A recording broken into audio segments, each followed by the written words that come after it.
So students, welcome to the CBSE T Point, and as you all know, we are doing the complete solutions of your NCERT book. तो 4.1 and 4.2 बच्चों 4 chapter में हम कर चुके हैं.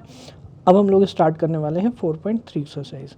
तो बच्चों 4.3 एक्सरसाइज में हमें क्या क्या करना है, सबसे पहले मैं उसको इंट्रोड्यूस कर देता हूँ आपको कि 4.3 में हमें करना है बच्चों नेचर ऑफ रूट्स, यानी क्वाड्रेटिक इक्वेशन जो होती है उसके दो रूट आते हैं, आप सभी को पता है. यानी ax² plus bx plus c equal to 0 के दो रूट हैं, और इन दो रूट का नेचर क्या होगा without actually solving the quadratic equation by using the factorisation method. यानी आप फैक्टराइजेशन मेथड का यूज़ ना करके आप ये बता सकें कि इसके जो रूट होंगे उनका नेचर क्या होगा. तो ये सारी चीज़ें हम लोग 4.3 में डिस्कस करेंगे, और इसका यूज़ क्या है, वर्ड प्रॉब्लम में हम कैसे यूज़ करते हैं. तो ये सारी चीज़ें हम लोग यहाँ पर 4.3 में डिस्कस करने वाले हैं. तो आइए बच्चों, एक एक करके पहले मैं थोड़ा सा आपको ब्रीफ करता हूँ कॉन्सेप्ट को, देन हम लोग 4.3 के क्वेश्चंस को कंप्लीट करेंगे. ओके, आइए देखते हैं. तो बच्चों, क्वेश्चन को स्टार्ट करने के पहले मैं आपको 2 मिनट ब्रीफ करता हूँ कि क्या क्या कॉन्सेप्ट यूज़ होंगे, फिर हम लोग क्वेश्चन को स्टार्ट करेंगे. और ये चीज़ मैं ऑलरेडी जो आपकी कॉन्सेप्ट्स वाली वीडियो है, थ्योरी वाली वीडियो है, उसमें भी हम लोग कर चुके हैं. ठीक है, तो आइए थोड़ा सा ब्रीफ कर देता हूँ उन स्टूडेंट्स के लिए जो एक्सरसाइज को कंप्लीट करते हैं यहाँ से. ठीक है, तो आइए बच्चों, सबसे पहले हम ये देखेंगे कि बच्चों जो आपकी क्वाड्रेटिक इक्वेशन होती है वो क्या होती है. आप सभी बच्चों को पता है कि x² प्लस bx प्लस सी होती है और इक्वल टू 0 होती है. ठीक है, तो ये हमारी क्वाड्रेटिक. लेकिन क्वाड्रेटिक इक्वेशन से जब आप फैक्टराइजेशन करके रूट निकालते हैं तो आप सभी को पता है AC के फैक्टर करते हैं, फिर देखते हैं कि B के इक्वल आ रहे हैं कैसे फैक्टर्स में, वैसे आप फैक्टराइजेशन से रूट्स निकालते हैं. लेकिन यहाँ पर एक क्वाड्रेटिक फार्मूला होता है बच्चों, जो आपको याद रखना है कि क्वाड्रेटिक फार्मूले से रूट्स को कैसे निकाला जाता है. तो ये होता है बच्चों क्वाड्रेटिक फार्मूला. तो जब आपका फैक्टराइजेशन मेथड कभी कभी आपके माइंड में, अगर आपके सामने फैक्टर है तो कहीं ना कहीं वो एक प्रोबेबिलिटी का केस होता है कि ऐसे ऐसे फैक्टर के कॉम्बिनेशन करेंगे तो वहाँ पर हमें क्या मिलने वाले हैं, इस तरह से सम या माइनस करने से आपको जो B है, यानी जो डिज़ायर्ड नंबर है जिसको आप स्प्लिट करना चाहते हैं, उसके लिए आपको दो डिफरेंट वैल्यूज़ मिल जाती हैं, जिससे आप प्लस या माइनस करके उसको क्या करते हैं, स्प्लिट कर लेते हैं. तो यही होता है मिडिल टर्म स्प्लिट, फैक्टराइजेशन या what ever you can say. But यहाँ पर बच्चों क्या होगा, कभी कभी आपके माइंड में फैक्टर स्ट्राइक नहीं करेगा तो हम किसका यूज़ करते हैं, क्वाड्रेटिक वन. ऑल्दो ये सिलेबस में नहीं है, बट आपको यहाँ से एक चीज़ समझनी है, that is b² minus 4ac क्या होता है. तो b² माइनस 4ac जो होता है यही आपका डिटरमाइन करता है कि आपके रूट्स कैसे होंगे. ठीक है, तो b² माइनस 4ac अगर ग्रेटर देन 0 होगा, यानी ये वैल्यू अगर आपकी पॉजिटिव होगी, तो आपको एट द एंड फोकस रखना है कि वो क्या होंगे, 2 डिस्टिंक्ट रियल रूट्स देगा. क्यों? क्योंकि यहाँ पर बच्चों प्लस माइनस लगा हुआ है, तो यहाँ पर एक ही वैल्यू के अंदर दो वैल्यू हैं. एक बार आप प्लस साइन लेंगे तो ये वैल्यू मिल जाएगी, और एक बार निगेटिव साइन लेंगे तो आपको कौन सी वैल्यू मिल जाएगी, ये. अगर b² माइनस 4ac 0 की इक्वल हो गया तो ये वैल्यू तो 0 हो गई, तो प्लस माइनस 0 क्या होगा आपका, माइनस b/2a मिलेगा. तो दो equal root minus b/2a minus b/2a मिलेंगे. बहुत ही सिंपल सी चीज़ है. So the roots of the equation are both minus b/2a. तो ये सब आपको यहाँ पे थोड़ा सा ओवरव्यू दे रहा हूँ. जो कंडीशन है वो आपको फाइनली याद रखनी है, ये वाली, कि यहाँ पर 3 कंडीशन है, वो आपको याद रखनी है कि दो डिस्टिंक्ट रियल रूट कब मिलेंगे, जब आपका b² माइनस 4ac क्या होगा, पॉजिटिव होगा, यानी ग्रेटर देन 0 होगा. दो इक्वल रियल रूट कब मिलेंगे, जब b² minus 4ac equal to 0 हो गया, जैसा कि अभी हमने डिस्कस किया कि यहाँ पर दो इक्वल कब मिल रहे हैं, जब ये चीज़ क्या हो गई आपकी, इक्वल टू 0 हो गई है. सिंपल सी चीज़ है. आगे देखते हैं कि नो रियल रूट कब मिलेंगे, b² minus 4ac less than 0. तो b² माइनस 4ac अगर लेस देन 0 आता है तो क्या होगा, ये आपका नो रियल रूट होगा. तो बच्चों 3 कंडीशन बहुत ही ज़्यादा इंपॉर्टेंट है. 1 क्वेश्चन एग्जाम में डिफरेंट चेंजेस करके एग्जाम में पूछा जाएगा, तो आपको याद रखना है. फिर से मैं रिपीट कर देता हूँ यहाँ पर कि क्या क्या यहाँ पर जो कंडीशन है वो होंगे. तो बच्चों यहाँ पर देखिए, आप इस क्वेश्चन के थ्रू मैं आपको रिपीट करता हूँ. तो पहली कंडीशन है बच्चों b² माइनस 4ac, जिसे हम डिस्क्रिमिनेंट बोलते हैं. तो इसको क्या बोलते हैं, डिस्क्रिमिनेंट. यानी कि जो चीज़ डिस्क्रिमिनेट करती है कि रूट्स क्या होंगे, यानी नेचर ऑफ रूट्स क्या होगा, इसीलिए इसको डिस्क्रिमिनेंट बोला जाता है। तो डिस्क्रिमिनेंट इसको डी से डिनोट करते हैं, और ये जो अंडर रूट के अंदर लिखा था वही होता है बी स्क्वायर माइनस 4ac। ठीक है, तो डी के टर्म्स में अगर मैं एक्सप्लेन करना चाहता हूँ तो डी पॉजिटिव यानी ग्रेटर देन 0 होगा, तो रूट्स कैसे होंगे, रियल एंड डिस्टिंक्ट। डिस्टिंक्ट का मतलब क्या होता है प्यारे बच्चों, डिस्टिंक्ट का मतलब होता है कि अलग अलग, मतलब कि एक अगर 2 है तो दूसरा क्या हो जाएगा, 3 हो जाएगा, 4 हो जाएगा, यानी सेम नहीं होगा। ठीक है, तो d लेस देन और d इक्वल टू 0 होगा, तो रियल तब भी होगा। क्यों, क्योंकि आपका जो अंडर रूट के अंदर नंबर है वो पॉजिटिव होगा तब भी रियल होगा, और इक्वल टू 0 होगा तब भी रियल होगा, तो रियल एंड इक्वल होगा। बट वहाँ पे क्या हो जाएगा, इक्वल हो जाएगा। क्यों इक्वल हो जाएगा, क्योंकि आप प्लस करोगे 0 तब भी वही मिलेगा, जैसे आप 2 में 0 प्लस करेंगे तो 2 मिलेगा, और निगेटिव माइनस 0 करेंगे तब भी 2 मिलेगा। तो रियल एंड इक्वल की कंडीशन क्या होती है, d इक्वल टू 0। देन बच्चों d लेस देन 0, तो d लेस देन 0 में नो रियल रूट। बस आपको इस लेवल पे ये याद रखना है, वैसे तो ये आगे की चीज़ है, बट आपको अगर ये बोलता है कि no real root, what is the condition so such that a quadratic equation have no real root, कोई भी क्वाड्रेटिक इक्वेशन दी जा सकती है तो आपको d लेस देन 0 कर देना है। ओके, और d आप सभी जानते हैं क्या होता है, मैंने जैसा कि बताया B square minus 4ac। Okay प्यारे बच्चों, तो find the nature of the roots of the following quadratic equation. तो कोई भी क्वाड्रेटिक इक्वेशन का नेचर ऑफ रूट्स निकालना है तो उसके लिए ये चीज़ नेसेसरी एंड सफिशिएंट है कि आप फाइंड कर लें किसको, d को। अगर आप d को फाइंड कर लेते हैं तो डेफिनेटली स्टूडेंट्स आप बता सकते हैं कि नेचर ऑफ रूट्स क्या होगा। तो d को क्या फाइंड करने के बाद कैसे बताएंगे, इस चीज़ का यूज़ करके। तो दीज 3 कंडीशंस को यूज़ करके आप ये बता सकते हैं कि नेचर ऑफ रूट्स क्या होगा। ठीक है, तो आइए d को फाइंड कर लेते हैं। अब क्या करेंगे, d को फाइंड करने के लिए कंपेयर करेंगे स्टैंडर्ड क्वाड्रेटिक इक्वेशन। तो a कितना है 2, b कितना है -3, और c कितना है 5 है। ओके स्टूडेंट्स, तो d फाइंड कर लीजिए। तो d कितना आएगा, बी स्क्वायर माइनस 4ac। तो b हमने फाइंड किया -3 का स्क्वायर, -4 इंटू a कितना है 2, इंटू c कितना है 5, तो ये हो जाएगा 9 माइनस 4 2 जा 8 5 जा 40, 4 2 जा 8 5 जा 40।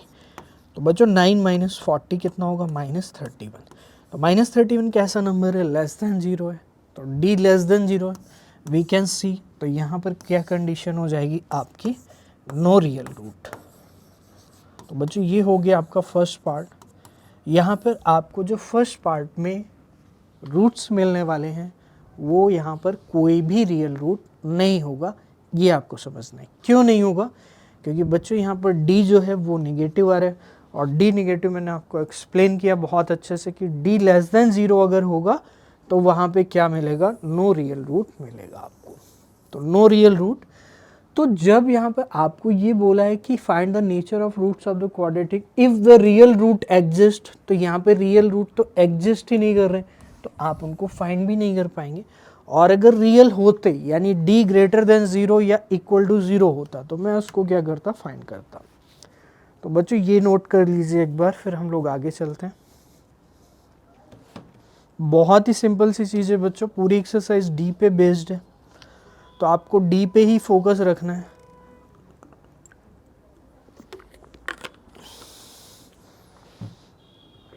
कि फाइनली आपको क्या फाइंड करना है, d को फाइंड करना है। आइए हम लोग नेक्स्ट क्वेश्चन पे चलते हैं। जैसे बच्चों ये क्वेश्चन है, find the nature of the roots of the following quadratic equation. तो वही स्टेटमेंट है, if they are real, if they exist. तो if the real root exist यानी कि रियल रूट अगर एग्जिस्ट करता है देन फाइंड देम, उनको फाइंड करना है, तो d फाइंड करेंगे। तो d की आई होप तीनों कंडीशन आपको याद हो गई होगी। ठीक है, तो इस तरह से हम लोग d को 1-2 क्वेश्चन में और अप्लाई करेंगे। तो d हमारा डिस्क्रिमिनेंट होता है ना, तो डी फाइंड करेंगे, तो find the D, B square. अब बताइए compare with the standard form, ये आपको लिखना पड़ेगा, compare with the standard form. A कितना आएगा 3, बी प्यारे बच्चों -4√3 और सी कितना आएगा 4 आ जाएगा। तो ए 3 है, बी -4√3 और सी कितना है, तो डी फाइंड करेंगे। तो -4√3 का स्क्वायर -4 × 3 × 4, तो ये हो जाएगा। तो डी आएगा 4 का स्क्वायर बच्चों, -4√3 का स्क्वायर आप सभी कर सकते हैं, तो माइनस आपका कोई भी इफेक्ट नहीं करेगी क्योंकि स्क्वायर है, और स्क्वायर में निगेटिव का स्क्वायर क्या हो जाता है, पॉजिटिव हो जाता है। तो -4√3 का स्क्वायर, जिन बच्चों को दिक्कत होती है उसके लिए बता देता हूँ कि स्क्वायर का मतलब हुआ कि उसी नंबर का उसी नंबर से मल्टीप्लाई। प्यारे बच्चों बहुत सिंपल सी चीज़ है, माइनस माइनस क्या होगा प्लस, और सबसे पहले इंटीजर को इंटीजर से करेंगे तो 16, और इर्रेशनल को इर्रेशनल से करेंगे तो √3 × √3 कितना होता है, आप सभी बच्चे 9th में कर चुके हैं। √3 × √3 क्या होगा 3 होगा। अगर आपको नहीं पता है तो जान लीजिए √x × √x कितना होगा x होगा, सिंपल सी चीज़ है। तो √3 × 3 कितना होगा 3, यानी 16 × 3, 16 की टेबल आनी चाहिए। इसीलिए बच्चों कहता हूँ कि टेबल का इम्पोर्टेंस बहुत है। अगर आपको टेबल नहीं आएगी तो आप 3 से मल्टीप्लाई करोगे, जो कि टाइम कंज्यूमिंग हो जाएगा, ठीक है। तो यहाँ पे कितना आएगा 48 बच्चों, 4 4 जा 16 और × 3 अगेन आ गया 48।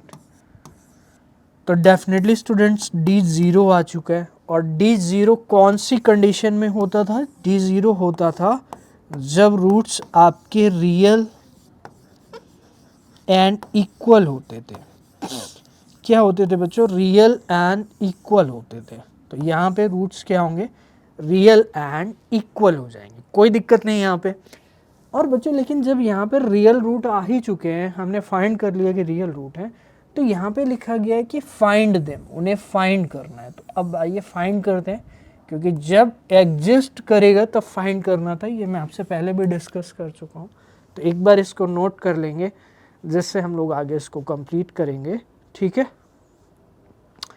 तो रियल अगर एग्जिस्ट करता है तो फाइंड करेंगे। अब रियल एग्जिस्ट कर चुका है, क्यों, क्योंकि डी जो है वो आ चुका है इक्वल टू 0। तो डी इक्वल टू 0 मैं आपको याद दिला देता हूँ किसकी कंडीशन थी, डी इक्वल टू 0 याद करिए किसकी कंडीशन थी, रियल की ही थी, और किसकी थी साथ में, इक्वल की थी। तो ये चीज़ आपको क्लियर है, तो स्क्रीनशॉट ले लीजिए इसका, देन आगे चलते हैं। तो आइए अब हम लोग फाइंड करते हैं इसके रियल रूट्स क्या होने वाले हैं। तो सबसे पहले हम यहाँ पे क्या करेंगे, इक्वेशन को नोट करेंगे, ये सारा इरेज करेंगे क्योंकि इसका काम अब फिनिश हो चुका है, और आई होप आप इसको नोट भी कर लेंगे। तो बच्चों आइए हम लोग इसको फाइंड करते हैं। तो इसको हम फाइंड करेंगे, कैसे फाइंड करेंगे, हम फाइंड करेंगे फैक्टराइजेशन से। तो बच्चों ए सी का प्रोडक्ट यानी 3 × 4, ठीक है, 3 × 4, और इसको ऐसे स्प्लिट कर रहा है, इसके फैक्टर ऐसे करने हैं कि 4√3 आना चाहिए। अब एक ऑब्वियस सी चीज़ है कि यहाँ √3 कब आ सकता है, जब इसमें √3 हो, और इसमें √3 कब बन सकता है, जब हम इसका रिवर्स लिख दें, यानी 3 को मैं क्या लिख सकता हूँ। देखिए मैथ्स में ऐसा होता है कि जब जहाँ जो रिक्वायरमेंट होती है वैसे आपको चीज़ों को मैनिपुलेट करना होता है, वरना फिर आप क्वेश्चन नहीं कर पाओगे। तो चीज़ों को मॉडिफाई करना, मॉडिफिकेशन, मैनिपुलेशन, ये आपको लर्न करना पड़ेगा। तो जैसे कि मुझे यहाँ पर ज़रूरत थी एक इंटीजर की, तो मैंने इसको मल्टीप्लाई कर दिया, क्योंकि स्क्वायर था तो मैंने 48 लिख दिया। अब मुझे यहाँ पर ज़रूरत है कि मिडिल टर्म स्प्लिट क्या होता है, ये तो AC हो गया। अब AC के बाद मिडिल टर्म स्प्लिट करके 4√3 आना चाहिए। 4√3 कैसे आ सकता है, तो 3 × 4 में 4 से कभी √3 तो नहीं आ सकता, तो किस से आ सकता है, 3 से आ सकता है। और 3 को हम फिर से रिवर्स करके क्या लिख सकते हैं ऐसे, ठीक है। तो प्रीवियस पार्ट से इसका कोई रिलेशन नहीं है, बट हमें 3 को √3 की फॉर्म में लाना था, तो इसलिए हमने ऐसा किया। ओके, आई होप ये चीज़ क्लियर हो गई होगी। तो अब यहाँ पे 2 के फैक्टर करेंगे, तो इसको लिख सकते हैं √3 इंटू √3 इंटू 2 इंटू 2। तो 1 2 आप इसको दे दोगे और 1 2 इसको दे दोगे, तो 2√3 और 2√3। ठीक है प्यारे बच्चों, तो आइए देखते हैं 3x²। तो बच्चों 3x² के बाद माइनस, इसको स्प्लिट करेंगे, तो स्प्लिट ऐसे ही करेंगे 2√3 और 2√3, तो -2√3x -2√3x + 4 = 0। बच्चों जो भी कॉमन आएगा उसको ले लेंगे, तो 2 तो नहीं आएगा, तो इस 3 से मैं √3 अगर कॉमन लूँगा तो यहाँ पे √3 बचेगा, और यहाँ से भी √3 कॉमन आएगा, तो इसमें √3 है, इसमें √3 है, तो √3 x भी कॉमन आएगा, तो बचेगा √3x, यहाँ पे बचेगा 2, क्योंकि √3x दोनों कॉमन ले लिया है यहाँ से, तो इससे कॉमन लिया तो इसमें एक √3 बचा और एक x बचा, जो कि मैंने यहाँ लिखा। इससे ये पूरी चीज़ कॉमन आ गई, तो 2 बचा। अब यहाँ से क्या कॉमन आएगा, 2 कॉमन आएगा, तो √3x - 2 = 0। √3x - 2 इससे भी कॉमन आएगा और इससे भी कॉमन आएगा, तो √3x - 2 और बच्चों √3x - 2। तो बच्चों अगर ये 0 होगा तो आप सभी कह सकते हैं ये वैल्यू उधर जाएगी, तो √3x = 2, यानी x कितना आएगा, 2/√3। और अगर ये 0 होगा तो इफ, क्योंकि आप सभी को पता है कि हमें दोनों फैक्टर 0 करने होते हैं, तो √3x भी कितना आएगा, 2, तो x कितना आएगा। क्या आपने एक चीज़ ऑब्जर्व की कि दोनों ही रूट्स क्या आ रहे हैं, इक्वल आ रहे हैं, और ये हमने पहले भी फाइंड कर चुके हैं with the help of discriminant कि ये रूट्स कैसे हैं। आप प्रीवियस जो मैंने अभी करवाया था, जो इरेज कर दिया हूँ, उसमें मैंने आपको क्या बताया था कि रूट्स क्या है, यहाँ पे इक्वल है, तो रूट्स इक्वल आ रहे हैं, तो यहाँ पे कोई दिक्कत नहीं हुई। तो बच्चों इस तरह से हमें करना होता है क्वेश्चंस को जो डिस्क्रिमिनेंट से रिलेटेड है, तो इसको आप एक बार नोट कर लीजिए, फिर हम लोग आगे चलते हैं। हम लोग चलते हैं नेक्स्ट पार्ट में प्यारे बच्चों, देखते हैं क्या है। तो लिखा गया बच्चों फाइंड द, स्टेटमेंट बच्चों वही है कि नेचर ऑफ रूट को फाइंड करना है, और अगर एग्जिस्ट करते हैं देन आपको क्या करना है, फाइंड करना है रूट्स को। तो सबसे पहले नेचर ऑफ रूट को फाइंड करना है, और अगर एग्जिस्ट करते हैं तो उनको रूट्स को फाइंड करना है। तो आइए बच्चों हम लोग देखते हैं। प्यारे बच्चों ये इक्वेशन है, तो compare with the standard form.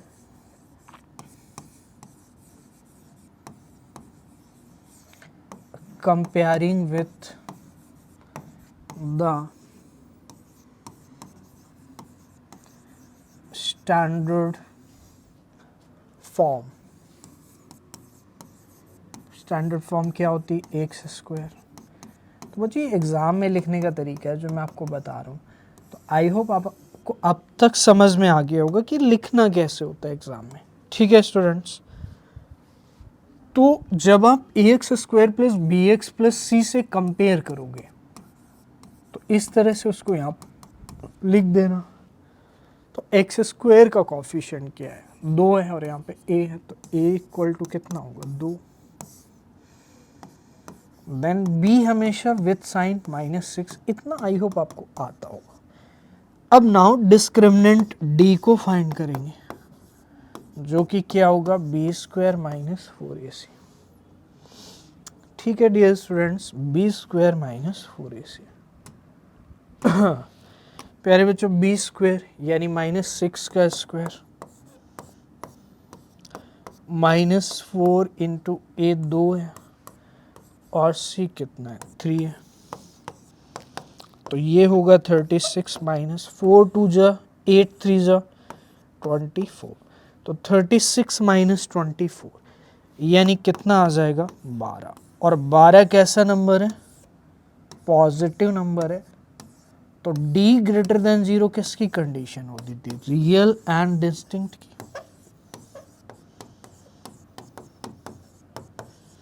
यानी कि रियल डिस्टिंक्ट का मतलब डिफरेंट होंगे, d पॉजिटिव है। तो आई होप स्टूडेंट्स यहाँ पे ये चीज़ आपको क्लियर हो गई कि नेचर ऑफ रूट क्या होगा।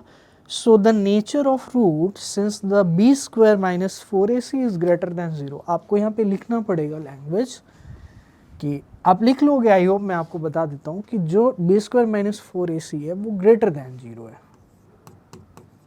Since greater than 0 so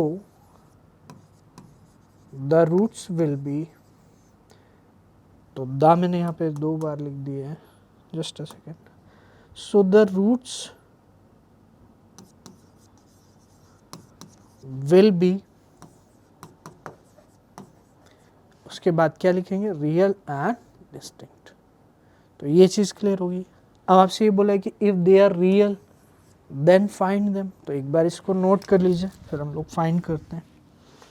find करने में हम क्या करेंगे? इसका फैक्टराइजेशन करेंगे। तो आई होप आपने नोट कर लिया होगा, वीडियो को पॉज करके नोट करेंगे।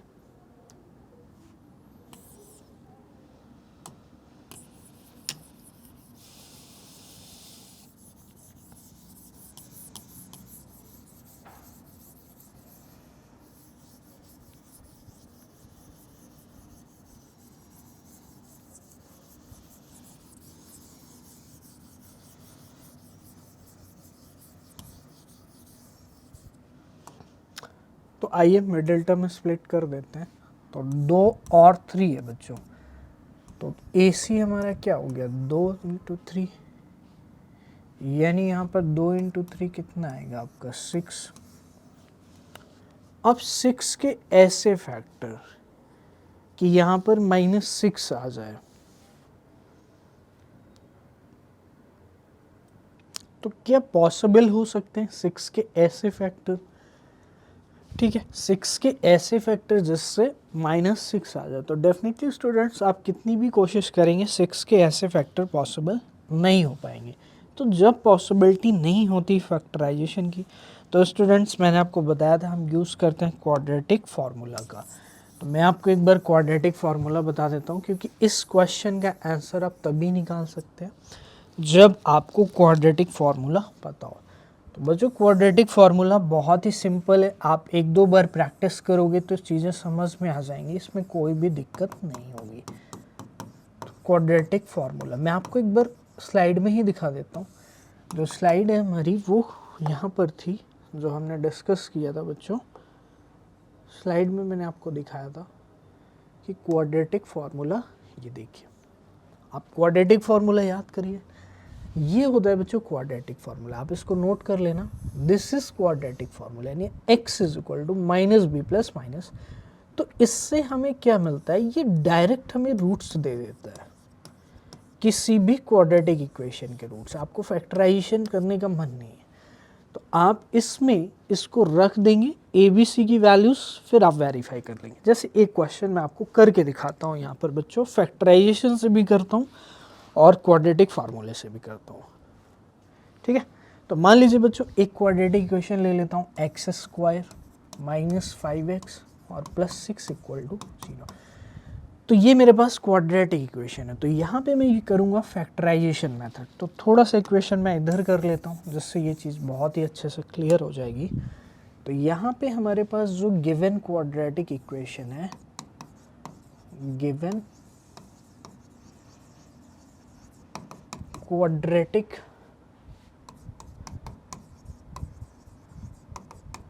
इक्वेशन, तो उसको हम करेंगे फर्स्ट ऑफ ऑल, जिससे क्वाड्रेटिक फार्मूला का जो कॉन्सेप्ट है वो क्लियर हो जाए। तो पहले करेंगे फैक्टराइजेशन से, देन हम करेंगे बाय यूजिंग क्वाड्रेटिक फार्मूला।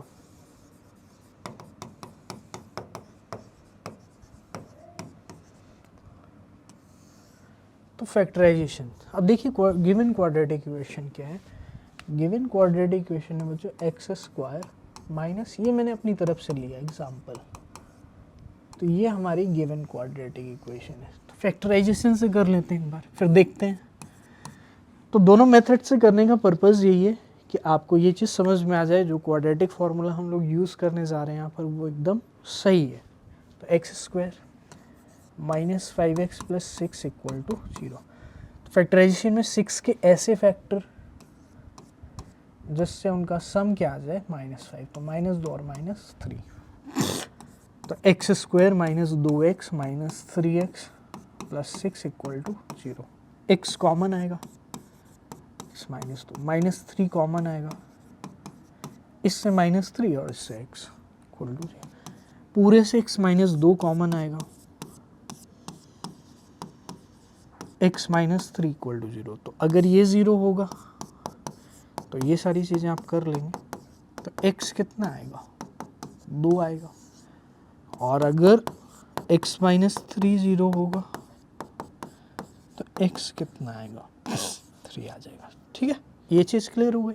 इसके बाद बाय यूजिंग क्वाड्रेटिक फार्मूला। अब देखिए बाय यूजिंग क्वाड्रेटिक फार्मूला सबसे पहले मैं लिख देता हूँ। x क्या होता था, अगर आपकी क्वाड्रेटिक इक्वेशन ये है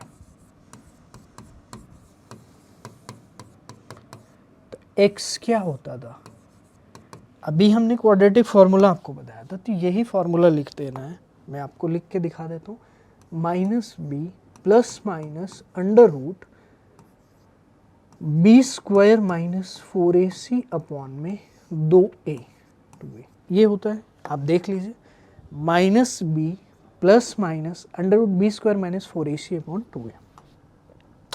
तो but the thing is that कि abc की वैल्यू को फाइंड करना है।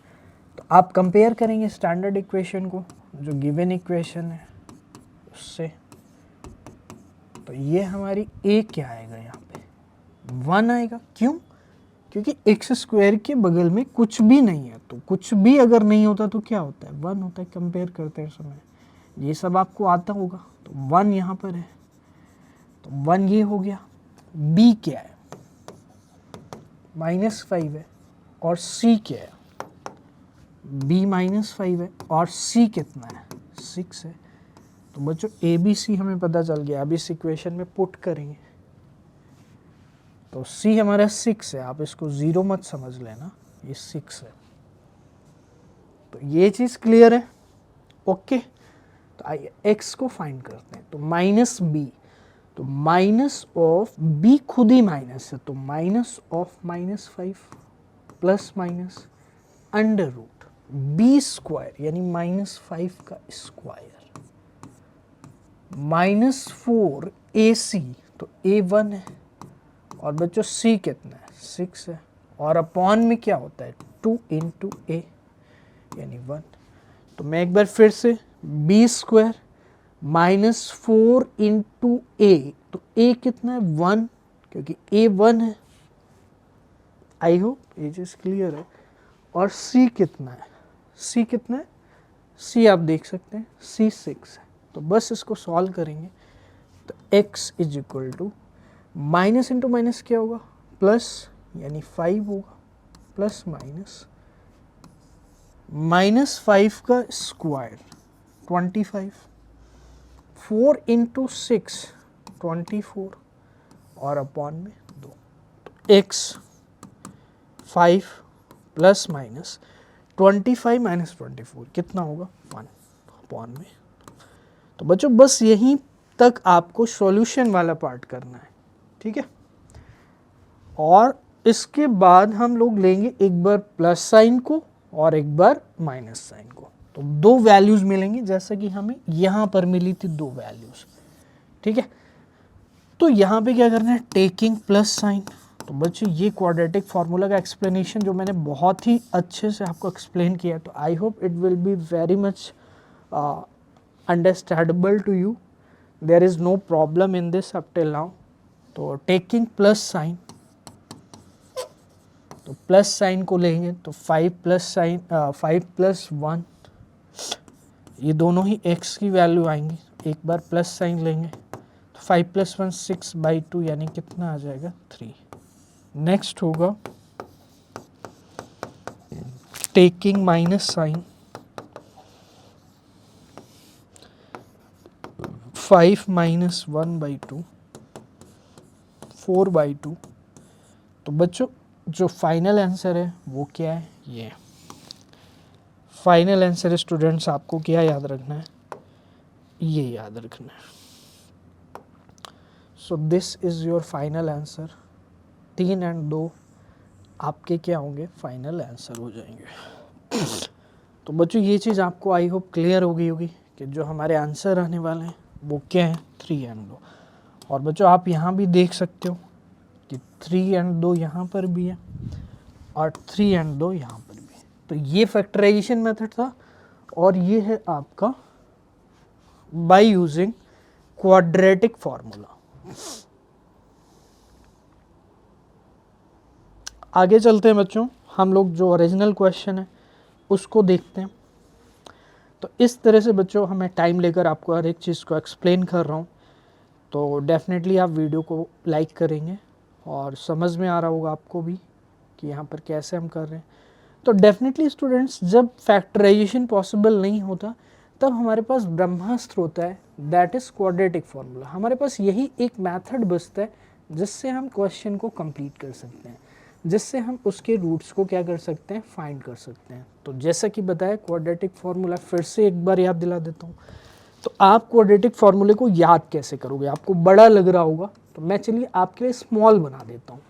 तो माइनस बी प्लस माइनस तो याद ही करना पड़ेगा, और B square minus 4ac upon में 2a था। स्मॉल कैसे बना सकते हैं तो बच्चों याद करिए, अभी हम डिस्कस कर रहे थे कि ये वैल्यू क्या होती है, d अपॉन में 2a, B square minus 4ac क्या होता है, d होता है। तो minus b plus minus under root d upon 2a, इससे ईजी नहीं बन सकता। तो आपको क्या करना होगा, इस पे बेस्ड कुछ क्वेश्चन 3-4 क्वेश्चंस करेंगे तो ये फॉर्मूला ऑटोमेटिकली याद हो जाएगा। तो अगर आप ये याद कर सकते हैं तो ये कर लीजिए, ये कर सकते हैं तो ये कर लीजिए। तो अब हम करेंगे बच्चों यहाँ पर फैक्टराइजेशन पॉसिबल नहीं है 6 के, तो इसको हटाना पड़ेगा और यूज करेंगे क्वाड्रेटिक फार्मूला का। तो बच्चों ये चीज़ आपको क्लियर हो गई होगी कि कब हम क्वाड्रेटिक फार्मूला का यूज़ करते हैं। वैसे तो आप ऑलवेज यूज़ करते हैं, ऑलवेज आंसर आएगा। फैक्टराइजेशन अगर पॉसिबल है, जैसा कि हमने लास्ट क्वेश्चन में किया था, तो लास्ट क्वेश्चन में अगर मैं आपको याद दिला देता हूँ कि अगर फैक्टराइजेशन पॉसिबल है, तो जैसे इस क्वेश्चन में अगर आप याद करेंगे तो फैक्टराइजेशन पॉसिबल था इस वाले क्वेश्चन में जो मैंने अपनी तरफ से लिया था। तो क्योंकि आपने फैक्टराइजेशन यहाँ पे कर लिया था, तब भी आपने क्वाड्रेटिक फार्मूला से किया और आंसर आया। तो क्वाड्रेटिक फार्मूला इज लाइक ब्रह्मास्त्र, मतलब ये हर जगह चलेगा। तो क्वाड्रेटिक फार्मूला आप तब भी यूज़ कर सकते हैं जब फैक्टराइजेशन पॉसिबल हो, और तब भी यूज़ कर सकते हैं जब फैक्टराइजेशन पॉसिबल नहीं होगा। तो यहाँ पर हम लोग ये चीज़ जान चुके हैं कि फैक्टराइजेशन पॉसिबल नहीं है, और अगर फैक्टराइजेशन पॉसिबल नहीं है तो हमें किसका यूज़ करना पड़ेगा, क्वाड्रेटिक फार्मूला का यूज़ करना पड़ेगा। तो आइए अब हम लोग यूज़ करते हैं। तो सबसे पहले क्या करेंगे, कंपेयर करेंगे विद द स्टैंडर्ड फॉर्म।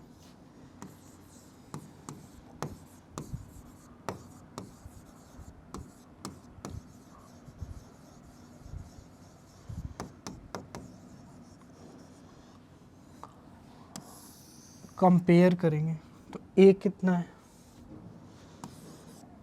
2 है, b -6 और c कितना है, 3 है। तो x quadratic formula, x apply करेंगे, माइनस बी यानी minus of -6 plus minus under root b square -6 का स्क्वायर -4 इंटू ए कितना है, 2 और c कितना है, 3 अपॉन में कितना है, 2a यानी 2 इंटू में कितना है, a कितना है, 2। तो ये हमारा अप्लाई हो गया है। यहाँ पे लिख देंगे बाय यूजिंग क्वाड्रेटिक फार्मूला। आप बड़े में लिख देंगे, मैं शॉर्ट में लिख दिया हूँ। तो लिखने वाला step is not a big deal, I hope you can do it. तो x को फाइंड करेंगे, तो माइनस ऑलरेडी लगा था, माइनस यहाँ पर है तो प्लस हो जाएगा, यानी 6 प्लस माइनस अंडर रूट के अंदर वाले नंबर को क्या करेंगे, सॉल्व करेंगे। तो बच्चों जब अंडर रूट के अंदर वाले नंबर को सॉल्व करेंगे तो 6 का स्क्वायर कितना होगा 36,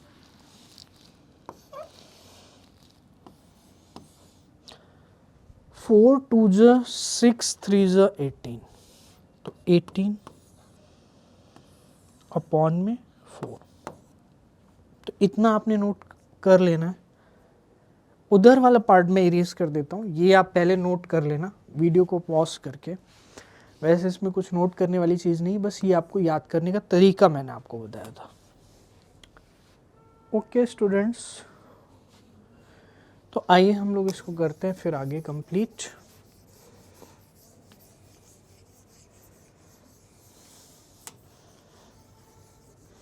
प्यारे बच्चों सिंप्लीफाई करना है बस, तो लास्ट स्टेप यहाँ पे लेकर करेंगे।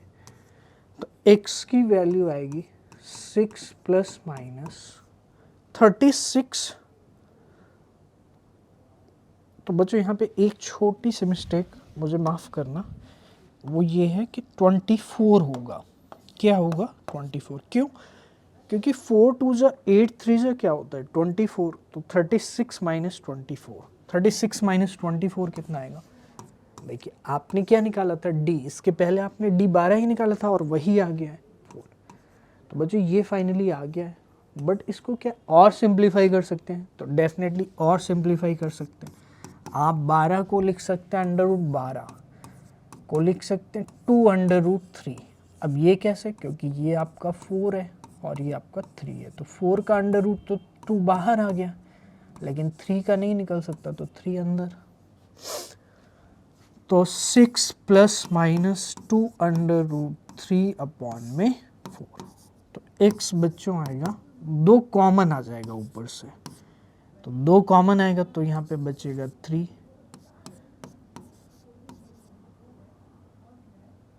Plus minus root 3 upon 4।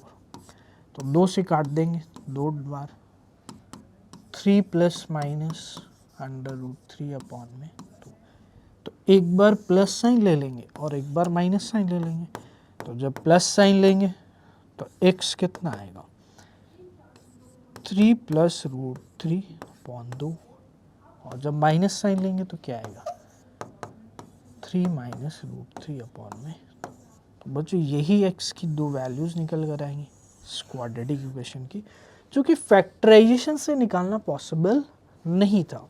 That's why बच्चों आपको मैं एक फंडामेंटल चीज़ बताता हूँ कि जब भी आपके क्वाड्रेटिक के फैक्टराइजेशन नहीं होंगे तो आपको हमेशा इर्रेशनल रूट मिलेगा।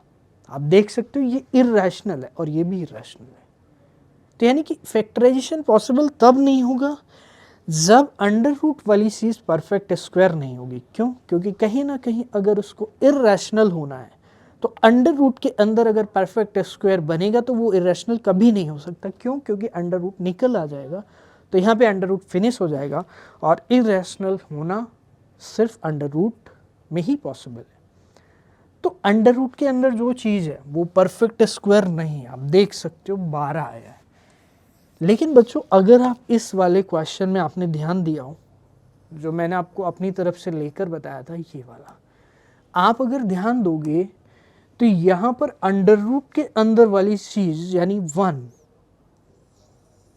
एक परफेक्ट स्क्वायर नंबर है, या 4 एक परफेक्ट स्क्वायर नंबर है, या 9। तो जब भी फैक्टराइजेशन होगा तो ये वाली चीज़ यानी उसका डिस्क्रिमिनेंट हमेशा एक परफेक्ट स्क्वायर होगा। क्यों? क्योंकि तभी आपका यहाँ पे रैशनल बन पाएगा। तो रैशनल और इरेशनल वाली चीज़ थोड़ी मैंने आपको एक्स्ट्रा बताई है, जैसे कि मैं कभी कभी आपको बताता हूँ हर एक चीज़ में जहाँ पर थोड़ा बहुत एक्स्ट्रा पॉसिबल है तो आई ऑलवेज टेल यू, तो you will take care about it कि यहाँ पर फैक्टराइजेशन पॉसिबल नहीं होगा, और नहीं होगा तो क्या क्या चीज़ें पॉसिबल होंगी। आइए अब हम लोग आगे चलते हैं, देखते हैं नेक्स्ट क्वेश्चन क्या है। तो बच्चों नेक्स्ट क्वेश्चन है find the value of k for which each of the following quadratic equation so that they have 2 equal root. तो बच्चों इक्वल रूट की कंडीशन कितनी इंपॉर्टेंट थी? आपको मैंने बताया था कि इक्वल रूट कब होंगे? जब आपके जो डिस्क्रिमिनेंट है वो इक्वल टू क्या हो जाए 0 हो जाए। तो डिस्क्रिमिनेंट अगर 0 होता था, आप याद करिए फॉर इक्वल रूट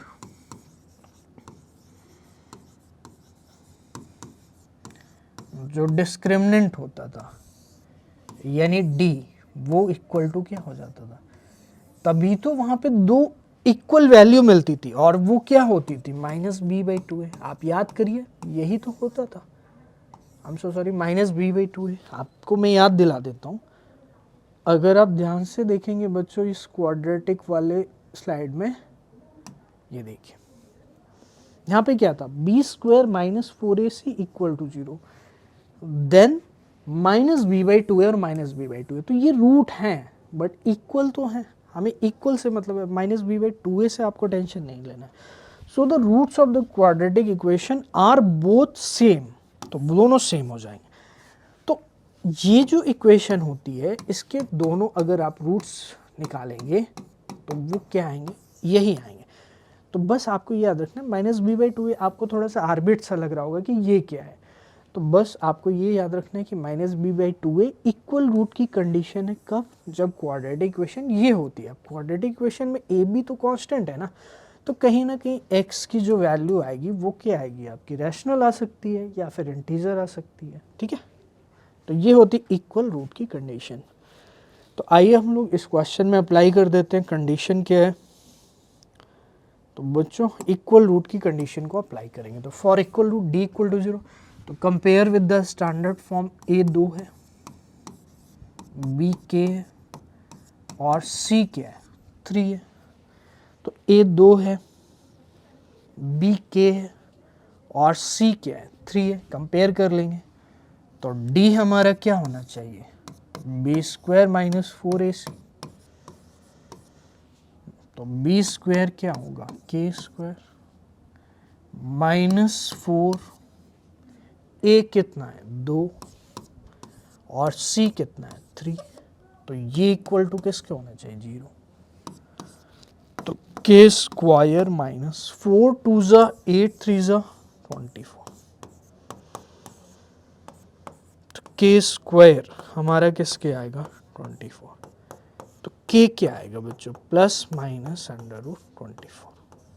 या आप ये भी लिख सकते हैं कि k क्या आएगा, 24 क्या होता है, आप कह सकते हैं कि 4 × 6 होता है, तो आप लिख सकते हैं ±2√6। It's not a big deal for you. तो बच्चों √24 को आप ये लिख सकते हैं ना, तो 2√6, और वही चीज़ हमने यहाँ पे रख दी है, क्योंकि जो रूट के अंदर परफेक्ट स्क्वायर नंबर मल्टीप्लाई में हैं वो बाहर आ सकते हैं विद देयर स्क्वायर रूट, और क्योंकि 6 बच जाएगा, क्योंकि 6 किसी भी नंबर का परफेक्ट स्क्वायर नहीं होता है, जबकि जो 4 है वो परफेक्ट स्क्वायर होता है, ठीक है। तो ये चीज़ें क्लियर हो गई आपको। आई होप बच्चों ये चीज़ आपको क्लियर हो गई होगी। एक बार इसको नोट कर सकते हैं। Find the value of k निकालनी थी, तो हमने k निकाल लिया for each of the following quadratic equation so that they have 2 equal roots. तो आई होप बच्चों आपने इसको नोट कर लिया होगा। अब आइए अब हम लोग नेक्स्ट पार्ट को देखते हैं बच्चों। नेक्स्ट पार्ट हमारा क्या है, तो dear students find the value of k। तो यहाँ पर भी आपको k की वैल्यू को ही फाइंड करना है for each of the following quadratic equation so that they have equal root. तो बच्चों यहाँ पर इक्वल रूट आपको करने के लिए फाइंड करना है। तो यहाँ पे बच्चों क्या होगा, kx का मल्टीप्लाई होगा अंदर, तो kx² - 2kx + 6 = 0। तो d की वैल्यू यहाँ पे क्या आएगी, b² यानी a हमारा कितना है k, b कितना है -2k और c कितना है 6 है। तो b होगा -2k का स्क्वायर -4 × ak है और c कितना है 6 है। तो d कितना होगा 4k² -24k और ये इक्वल टू किसके हो जाएगा 0। तो बच्चों यहाँ पर आपको so that they have 2 equal root, तो इसीलिए इक्वल टू 0 किया है। इक्वल टू 0 आप समझ गए होंगे क्यों किया है। तो यहाँ पर d हमारा ये हो गया। यहाँ पे लिखेंगे बच्चों फॉर इक्वल रूट,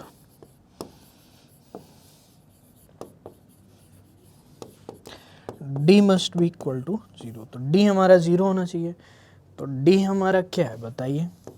आप कहेंगे 4k स्क्वायर, यानी 4k कॉमन आ गया तो k माइनस 6 इक्वल टू 0। 4 0 हो नहीं सकता, तो k इक्वल टू 0 या k इक्वल टू क्या होगा 6, क्योंकि एक बार ये 0 होगा तो k 0 होगा, और एक बार अगर ये 0 होगा तो k इक्वल टू 6 आएगा। तो k बच्चों अगर आपका 6 है तो k क्या 0 हो सकता है? तो k can not B 0, because आप सभी को पता है ये क्वाड्रेटिक इक्वेशन तभी होगी जब a नॉट इक्वल टू 0। तो ये कंडीशन क्या हो जाएगी, रिजेक्ट हो जाएगी, और k इक्वल टू क्या हो जाएगा 6 हो जाएगा। ठीक है, तो बच्चों k is equal to 6 except हो जाएगा, और ये क्या हो जाएगा रिजेक्ट। तो फाइनल k की वैल्यू क्या आ जाएगी, k इज इक्वल टू 6। तो आई होप स्टूडेंट्स ये चीज़ आपको समझ में आई होगी कि यहाँ पर हम कैसे इसको कंप्लीट कर रहे हैं। ठीक है, तो बच्चों आप इसको नोट कर लीजिए, फिर हम लोग आगे चलते हैं। तो स्टूडेंट्स आई होप ये आपने सेकेंड पार्ट कंप्लीट कर लिया होगा बच्चों। आइए अब हम लोग थर्ड पार्ट यानी थर्ड क्वेश्चन को करते हैं। तो अभी तक हमने 2 क्वेश्चन पूरे कर लिए हैं, जिसमें आपका सेकेंड क्वेश्चन में 2 पार्ट थे। ठीक है बच्चों, तो आइए थर्ड क्वेश्चन देखते हैं और थर्ड क्वेश्चन को रीड करते हैं। थर्ड क्वेश्चन क्या कहता है और उसको हम कंप्लीट करते हैं।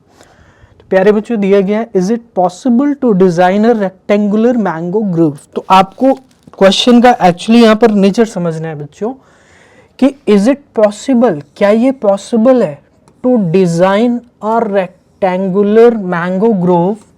ठीक है, whose length is twice its breadth। तो जिसकी लेंथ जो हो वो कितनी हो, ट्वाइस हो, किससे, इट्स ब्रेथ, यानी इसकी ब्रेथ से क्या हो, ट्वाइस हो, and the area is 800 metre square. और एरिया कितना है, 800 metre square. If so find the length and breadth. तो बच्चों क्वेश्चन आई होप रीड करके बहुत ही इजी लैंग्वेज में है, तो आपको समझ में आ गया होगा कि यहाँ पर क्या करना है।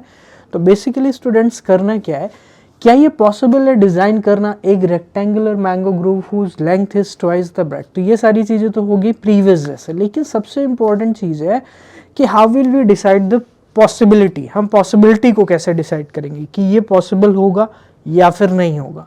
तो बच्चों इसके लिए आपको क्या करना है, जो भी इक्वेशन बनेगी, अब यहाँ पर बच्चों आपको इस तरह की क्वेश्चन रीड करके ही पता लग जाएगा कि आपको यहाँ पे क्या करना होगा। जो इक्वेशन बनेगी डियर स्टूडेंट्स, उसके अगर रूट्स एग्जिस्ट करते हैं, दैट मीन्स अगर रियल होंगे तो वो एग्जिस्ट करेगा, अगर नहीं होंगे तो एग्जिस्ट नहीं करेगा। तो दैट मीन्स अगर रूट्स रियल नहीं होंगे तो क्या वो केस पॉसिबल हो सकता है, क्या उस इक्वेशन के कोई रियल सोल्यूशन मिल सकते हैं, एक्स की क्या रियल वैल्यू कुछ मिल सकती है, तो रियल नहीं मिलती है, तो फिर क्या हो जाती है, नॉट रियल हो जाती है। तो उसके लिए बेसिकली आपको चेक क्या करना होगा कि d की वैल्यू क्या है, d कैसा है यहाँ पर, यानी एट द एंड बच्चों इस तरह के क्वेश्चन आपको ये समझने हैं कि ये नेचर ऑफ रूट से रिलेटेड होते हैं। तो यानी नेचर ऑफ रूट का मतलब ये हुआ कि आप जो भी क्वाड्रेटिक इक्वेशन बनाओगे उसमें आपको क्या करना है, नेचर ऑफ रूट्स को पता करना है, यानी कि नेचर रूट्स का कैसा है। और नेचर बच्चों जैसे कि हम अभी पिछले लास्ट 2 क्वेश्चन में करते आ रहे हैं कि नेचर को कैसे पता करेंगे, तो नेचर को हम पता करेंगे with the help of the discriminant. तो हम क्या करेंगे, डिस्क्रिमिनेंट को फाइंड करेंगे, और डी हमारा क्या होता है, बी स्क्वायर माइनस 4ac। तो इस तरह से हम डिस्क्रिमिनेंट को फाइंड कर लेंगे और फिर हम पता कर पाएंगे कि ये केस पॉसिबल होगा या नहीं होगा। तो एट द एंड आपको डिस्क्रिमिनेंट को फाइंड करना है।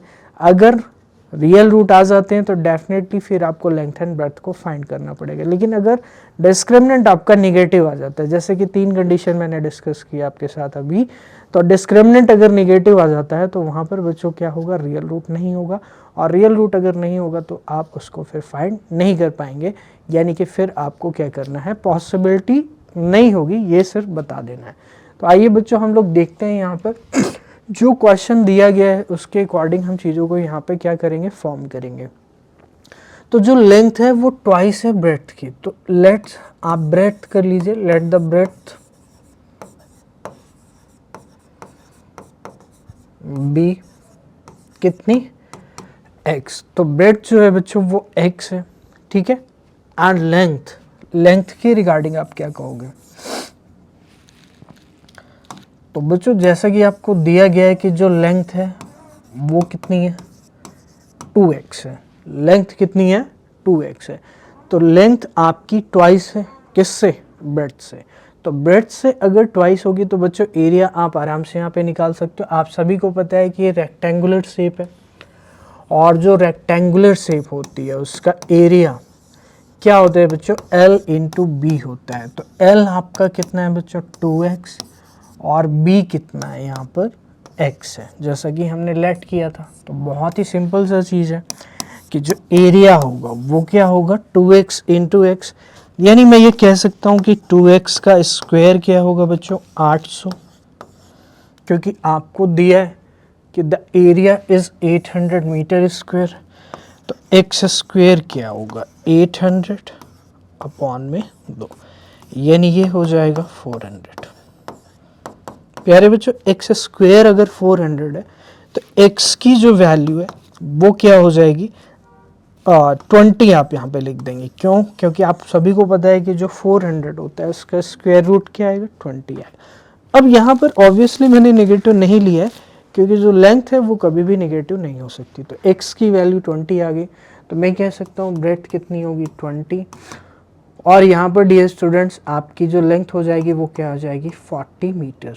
तो इस तरह से बच्चों आपको यूनिट ज़रूर मेंशन करना है। तो यही आपका क्या हो जाए, तो एक सिंपल सी क्वाड्रेटिक इक्वेशन बनी है जिसमें b 0 है और c 0 है। तो इसके लिए कोई फैक्टराइजेशन वगैरह करने की कोई ज़रूरत नहीं पड़ेगी आपको यहाँ पे, क्योंकि डायरेक्टली आपको x यहाँ पर मिल जाएगा। सिर्फ आपको क्या करना है स्क्वायर को अंडर रूट में इधर लेकर के आ जाना है।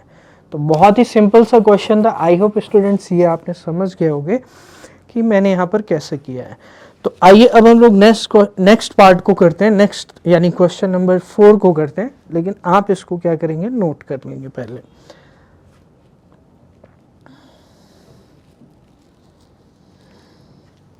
आइए बच्चों नेक्स्ट पार्ट को करते हैं। तो is the following situation possible, क्या फॉलोइंग सिचुएशन पॉसिबल हो सकती है।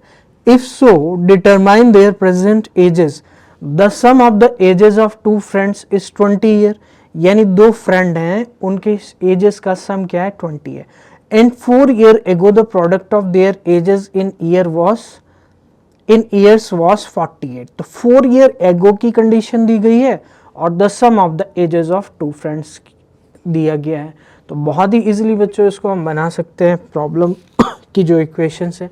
तो सबसे पहले आप क्या कर लेंगे, लेट कर लेंगे let their present edges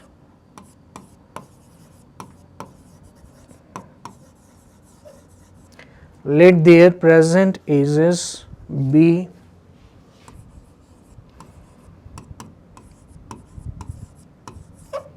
x and y।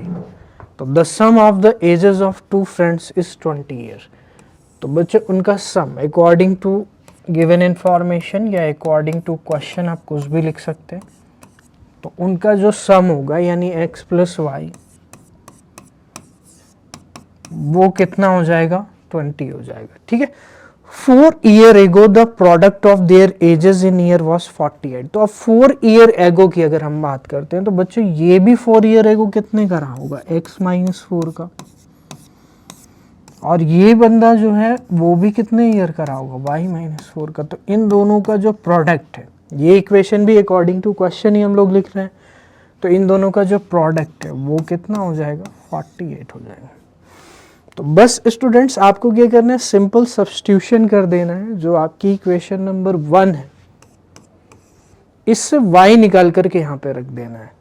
तो x माइनस 4 इंटू वाई। अब हम y यहाँ से निकाल लेते हैं बच्चों, बहुत ही इजी सी चीज़ है। तो y कितना आएगा 20 माइनस एक्स। तो y हो गया 20 minus x minus 4 equal to कितना होगा 48। अब इसी को क्या करना है कैरी करना है और इसी को सॉल्व करना है, x की वैल्यू को निकालना है। x यहाँ पे रखेंगे तो y मिल जाएगा। तो इस तरह से दोनों ही चीज़ें मिल जाएंगी। लेकिन सबसे इम्पॉर्टेंट जो स्टूडेंट स्टेप है that is the formation of equation, कि आप इसको फॉर्म कर पा रहे हैं कि नहीं। तो आपसे क्या बोला है is the following situation possible. तो अगेन अब यहाँ से बच्चों जो इक्वेशन आएगी सबसे पहले उसका क्या निकालेंगे आप d निकालेंगे। अब स्टूडेंट लास्ट वाले क्वेश्चन में डी निकालने की ज़रूरत आपको लगती है तो आप फाइंड कर सकते हैं डी इसमें भी, बट वैसे मुझे लगता नहीं है कि इसमें डी फाइंड करना पड़ेगा। क्यों? क्योंकि इक्वेशन डायरेक्ट है। अगर आप इसमें डी फाइंड भी करेंगे तो बच्चों डी के लिए आपको क्या करना पड़ेगा, बी स्क्वायर माइनस 4ac, लेकिन बी वाला पार्ट यहाँ पे 0 है और सी वाला पार्ट भी 0 है, तो डिस्क्रिमिनेंट 0 ही आ जाएगा। ठीक है, तो ये यहाँ पर आपका पॉसिबल हो जाएगा बिल्कुल। क्यों? क्योंकि जो ये इक्वेशन ये कंडीशन होती है डी में, वो किसके लिए होती है, वो रियल रूट के लिए होती है, तो मैं कह सकता हूँ कि रियल यहाँ पर हो जाएगा। तो आई होप स्टूडेंट्स ये चीज़ आपको क्लियर हो रही होगी। डेफिनेटली यहाँ पर देयर इज़ नो डाउट। अब आइए इस इक्वेशन को हम लोग करते हैं कंप्लीट। अब हमारा जो मेन टारगेट है कि हम इसको स्टैंडर्ड फॉर्म में लेकर के आएंगे और उसके बाद हम लोग क्या करेंगे, जो डी है उसको फाइंड करेंगे। तो बच्चों आइए देखते हैं। तो ये हो जाएगा x माइनस 4, ये हो जाएगा 16 माइनस x और ये हो जाएगा 48। तो 16x माइनस बच्चों एक एक करके मल्टीप्लाई कर रहा हूँ, तो पहले मैं इस ब्रैकेट से इसको उठाता हूँ और फिर इसको दोनों से मल्टीप्लाई करता हूँ, फिर इसको उठाता हूँ फिर दोनों से। तो ये मेरा मल्टीप्लाई करने का तरीका है। आप ऐसे भी करते हैं बच्चे कि x का मल्टीप्लाई इन दोनों में करेंगे, -4 का मल्टीप्लाई। ठीक है, तो आप कैसे भी एनी वे कर सकते हैं, वो आपकी मर्जी के ऊपर है। तो 16x, क्योंकि आंसर में कोई भी फर्क नहीं पड़ेगा, तो 16x माइनस 64 और प्यारे बच्चों minus x into x minus x square and plus क्या होगा 4x और इक्वल हो जाएगा 48 के। तो बच्चों बस आप कांस्टेंट को एक तरफ कर लीजिए, तो 48 उधर है तो 48 इधर आएगा। तो डेफिनेटली स्टूडेंट्स जो रिमेनिंग पार्ट है मैं उसको यहाँ पे करूँगा।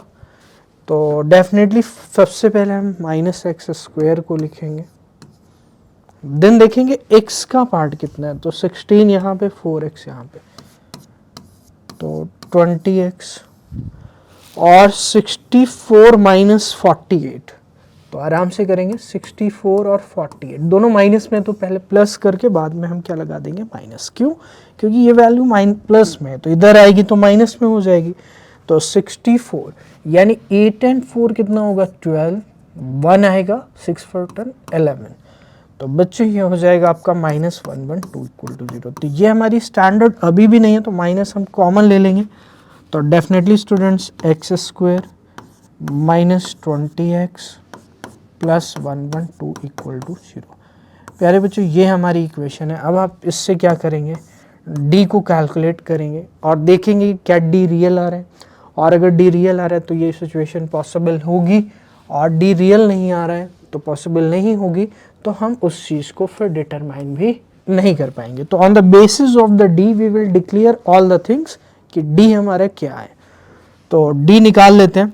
तो डी निकालने के लिए बच्चों सबसे पहले आप ए बी सी को यहाँ पे कंपेयर कर लेंगे। तो एक बार मैं ये चाहता हूँ कि आप ये नोट कर लो, जिससे मैं थोड़ा सा वहाँ पे स्पेस कम है तो यहाँ पे हम प्रॉपरली कंप्लीट कर पाएंगे इसको। ठीक है स्टूडेंट्स, प्यारे बच्चों कर लीजिए इसको कंप्लीट।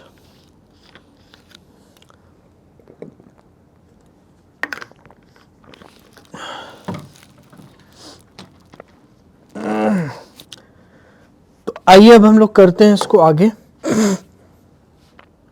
तो आई होप बच्चों वीडियो को पॉज करके नोट करना होता है, आप कर लिया होगा आपने। तो यहाँ पर हम लोग आगे इसको प्रोसीड करते हैं। तो फाइनली मेरे पास इक्वेशन जो है इसको मैं यहाँ पे लिख लूँगा और उसके बाद मैं डिस्क्रिमिनेंट को फाइंड करूँगा, और on the basis of the discriminant I will declare कि हमारा यहाँ पर क्या होने वाला है। ठीक है प्यारे बच्चों, आइए देखते हैं।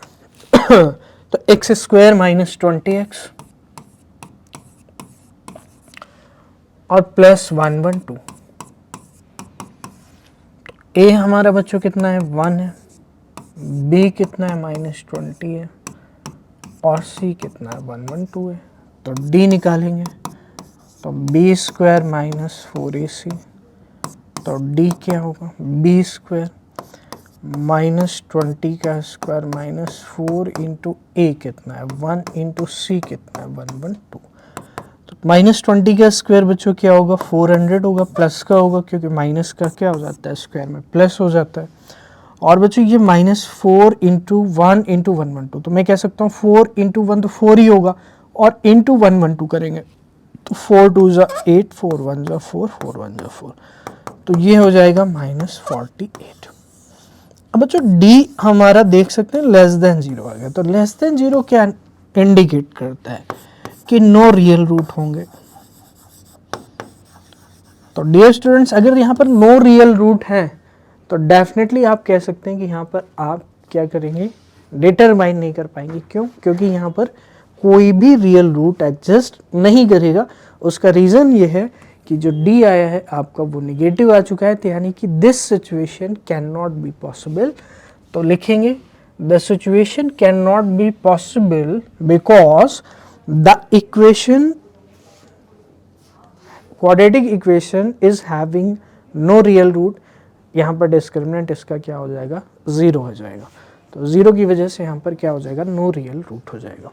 तो आप इसको नोट कर सकते हैं बच्चों। तो फाइनली ये भी क्वेश्चन हमने कर लिया स्टूडेंट्स, तो नो रियल रूट आप यहाँ पे आगे लिख देंगे। आइए अब हम लोग आगे चलते हैं, देखते हैं क्या है।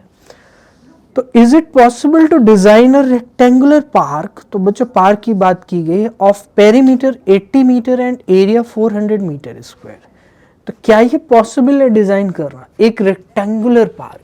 क्या रेक्टेंगुलर पार्क को जिसका पेरीमीटर 80 है, यानी जो पेरीमीटर है वो कितना है 80 मीटर है, एंड एरिया कितना है 400 मीटर स्क्वायर है। If so find the length and breadth. तो सबसे पहले दो चीजें गिवन है उसको हम कंसिडर करेंगे, और अगर ऐसा पॉसिबल होगा तो हम क्या करेंगे उसकी लेंथ एंड ब्रेड्थ को फाइंड करेंगे। तो बच्चों ये दो चीजें जो दी गई हैं इनमें आपको डायरेक्ट क्या करना है, इक्वेशन को बनाना है और फिर उसको सिंप्लीफाई सॉल्व करना है। तो बच्चों एक डायग्राम ले लेता हूँ जिससे आपको बहुत ही अच्छे से क्लियर हो जाएगा। तो यहाँ पर हम डायग्राम को ले लेते हैं स्टूडेंट्स, देखिए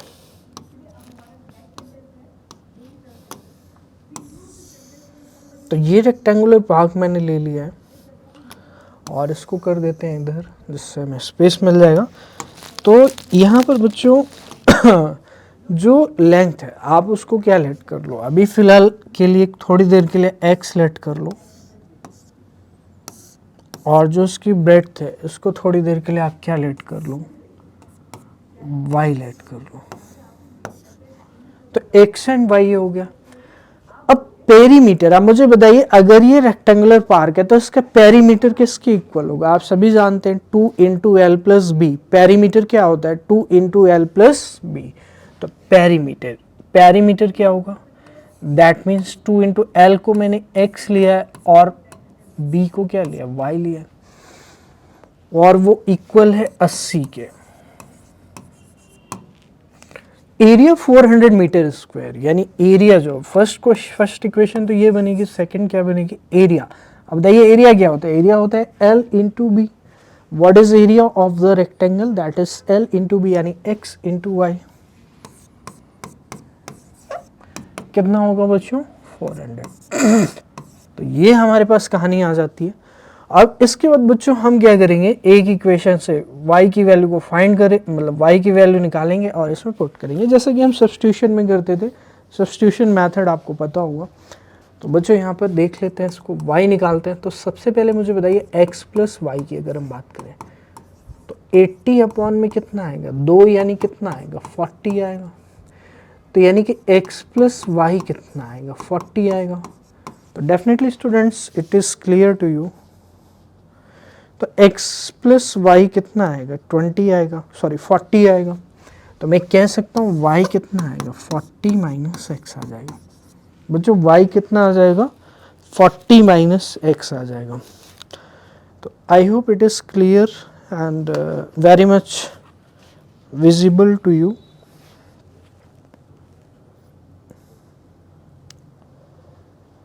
यस, तो बच्चों ये क्लियर हो गया। अब y की वैल्यू को हम कहाँ पे रख देंगे, यहाँ पे रख देंगे।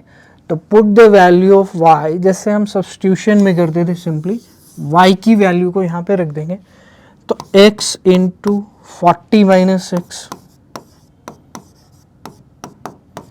Is equal to 400। तो x इंटू 40 यानी 40x और माइनस x इंटू एक्स यानी एक्स स्क्वायर इक्वल टू 400। तो स्टैंडर्ड फॉर्म में लेकर आएंगे तो इस एक्स स्क्वायर को उधर ले जाएंगे तो जिससे हमारी जो इक्वेशन है वो बनेगी एक्स स्क्वायर माइनस 40x और बच्चों प्लस में क्या होगा 400। तो इस तरह से मैं सोचता हूँ, आप भी ऐसे ही सोचा करो कि पहले आप इसको इधर ले जा रहे हो तो चीज़ें प्लस में हो रही हैं, लेकिन जब आप राइट कर रहे हो तो उसको रिवर्स करके राइट कर रहे हो, क्योंकि ज़ीरो इक्वल टू इक्वेशन लिखोगे तो फिर वही बात है कि एक स्टेप और करना पड़ेगा। तो या तो फिर ले जाकर ही कर लीजिए पूरा, या तो फिर ऐसे एक स्टेप आपको माइंड में करना है कि आप इसको इधर ले जा रहे हो, लेकिन जब ले जा रहे हो तो इधर ज़ीरो बचेगा क्योंकि ऑल टर्म सेम साइड में ले जानी है। तो अगर यहाँ पर ज़ीरो बचेगा तो डेफिनेटली फिर उसको क्या करना है, रिवर्स करके लिख देना है। तो यहाँ पर आपको ये देखना है कि जो डी होगा, पॉसिबिलिटी की बात कर रहे हैं, तो जो डी होगा वो क्या आएगा। तो डी आप बताइए, बी कितना है -40, तो -40 का स्क्वायर और -4 इंटू ए कितना है 1 इंटू सी कितना है 400। तो डेफिनेटली 1600 माइनस कितना आएगा 1600, यानी मैं कह सकता हूँ डी क्या आ गया 0। और डी अगर 0 है तो डेफिनेटली स्टूडेंट्स डी 0 कब होता है, आप बताइए डी 0 कब होता है। डी 0 तभी होता है जब रूट्स क्या होते हैं उसके रियल होते हैं एंड साथ के साथ क्या होते हैं, इक्वल होते हैं। तो डी हमने फाइंड कर लिया है और डी डेफिनेटली यहाँ पर क्या आने वाला है, इक्वल एंड रियल आने वाला है। तो बिल्कुल ये पॉसिबल हो सकता है। तो अब हम क्या करेंगे, लेंथ एंड ब्रेड्थ की वैल्यू को फाइंड करेंगे, यानी x की वैल्यू को फाइंड करेंगे। लेकिन before that I want you to note it down up till now. तो यहाँ तक आप नोट कर लो, उसके बाद हम लोग आगे चलते हैं।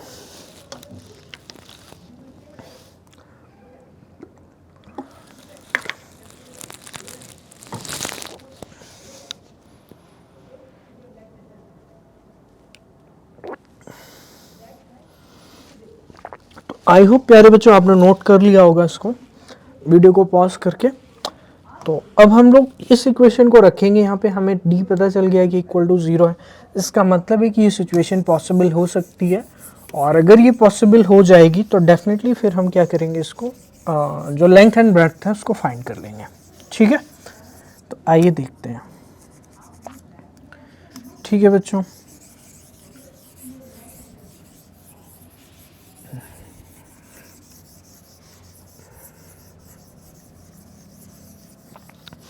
तो ये फाइनली इक्वेशन है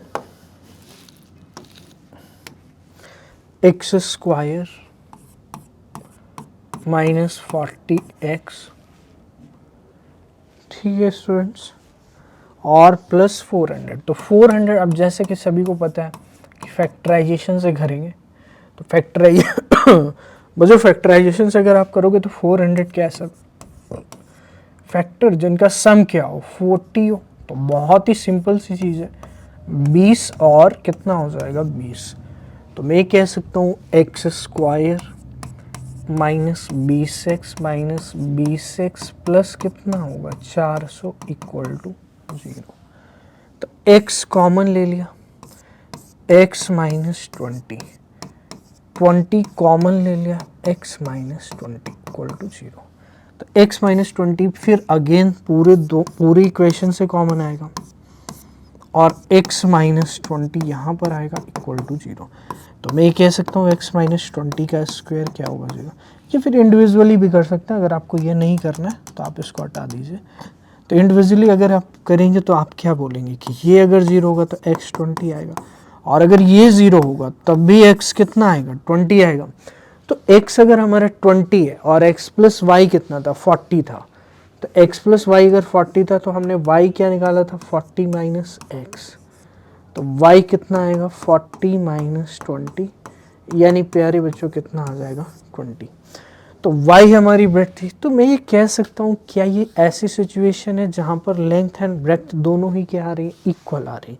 और अगर दोनों इक्वल आ रही हैं तो डेफिनेटली आप जानते हैं लेंथ एंड ब्रेड्थ इक्वल कब होती है, जब वो जो ज्योमेट्रिकल फिगर है यानी कि जो आपका रेक्टेंगुलर पार्क है ये क्या हो जाएगा, एक स्क्वायर हो जाएगा।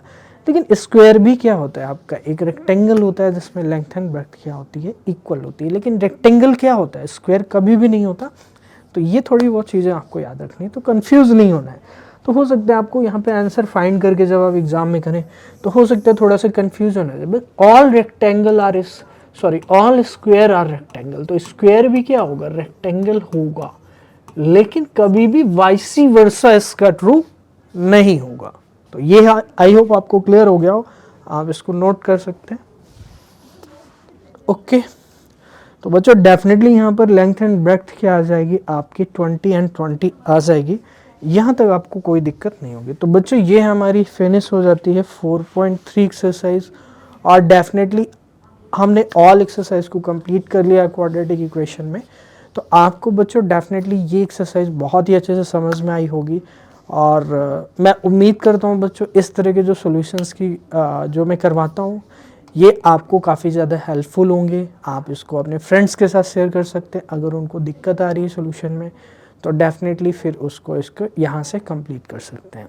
ठीक है बच्चों, तो इस तरह से आप वीडियोस को शेयर कीजिए, लाइक कीजिए और चैनल को सब्सक्राइब कीजिए। अगर आपको अच्छा लगता है वीडियो तो डेफिनेटली आप अपने फ्रेंड्स और जो भी आपके नोन स्टूडेंट्स हैं उनके साथ शेयर कर दीजिए। तो बच्चों 4.3 we have completed exercise wise अगर आपने कंप्लीट कर लिया है, और अगर आपको कुछ समझ में नहीं आया तो फिर आपको ये करना पड़ेगा कि वीडियो को दोबारा देखना पड़ेगा, या फिर आपको क्या करना पड़ेगा, थ्योरी में अगर कोई डाउट है तो थ्योरी वाली वीडियो को रेफर करना है। ठीक है, चलिए मिलते हैं बच्चों नेक्स्ट चैप्टर में, दैट इज अरिथमेटिक प्रोग्रेशन। तो तब तक के लिए बाय, गॉड ब्लेस यू। ठीक है, take care, thank you so much.